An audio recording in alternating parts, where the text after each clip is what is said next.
মা, ও মা, পেটটা না কেমন ব্যথা ব্যথা করছে। এনে জলটা খা। মা, দেখো মুখে এগুলো কি হচ্ছে। নে জল খা।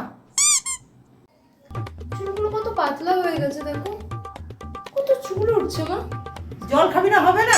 এনে জল খা।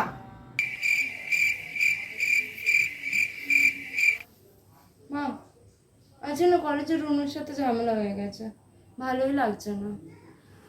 ঠিক আছে, জলটা খেয়ে নে। কিরে এখানে চুপচাপ একা একা বসে আছিস, হাতে ফোনটাও নিয়ে দেখছি, কি ব্যাপার? ফোনে চার্জ নেই, ফোনটা চার্জে বসিয়ে এসে এখানে বসলাম। তা থাকবে কি করে? একটা কথা বললে তো শুনবি না, বলি বেশি করে জল খা।